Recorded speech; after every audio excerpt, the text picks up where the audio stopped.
felt God's call in our life early on in life, and we began to prepare ourselves, and God sent us to Ecuador as missionaries. We've been on the mission field for 22 years. My name is Steve Thompson. My wife is Carol, and we are originally from Texas. We did not go as church planters, but shortly after we arrived, God retooled us and reshaped our vision. So we've been church planters for the last 22 years, serving in the central part of the country of Ecuador, South America. In 1995, we began an evangelism project called Un Pez. And as we began to reach up and down the river of the Napo Valley, we were reaching out into new communities of Quechua speakers, and that has converted itself now into a full-fledged camp. In 1999, God led us to start a camp in the area called Chacauco. So when kids come to work with us in camp, so they could be working at the jungle camp or they could be working with us at the mountain camp. We're bringing kids in from the jungle.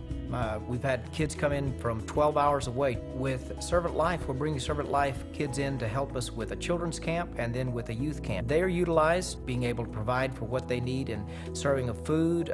They're also in charge of recreation. We utilize them in our Bible study times to be able to teach and prepare kids in the area of Bible memorization. We do the same out in Chacauco. We have a children's camp and we have a youth camp. The kids come in with an expectation of learning and enjoying being together as youth. So it's a great time to have Servant Life folks there.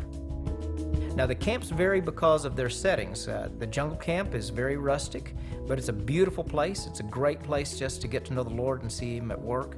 At the mountain camp, it's a little bit more sophisticated. You're still a little bit rustic, but it's not as rustic as the jungle. We have cooler weather in the mountains and then warmer weather out in the jungle. So our focus and our hope and goal is to see kids come to a realization of what Christ can mean in them. Already we've seen a lot of our kids come into camp that have surrendered into full-time Christian service. It's been exciting for us to see them now involved in their local church in a very specific way. Some of the kids that came to camp 5 years ago now are in their early 20s, and they're highly involved. They're actually going on to university and seminary, trying to be trained to come back and work alongside us in the planting of churches. So that's the future that we see of camps. Camps is a great time for kids to take a little bit of time out and listen to what God's saying.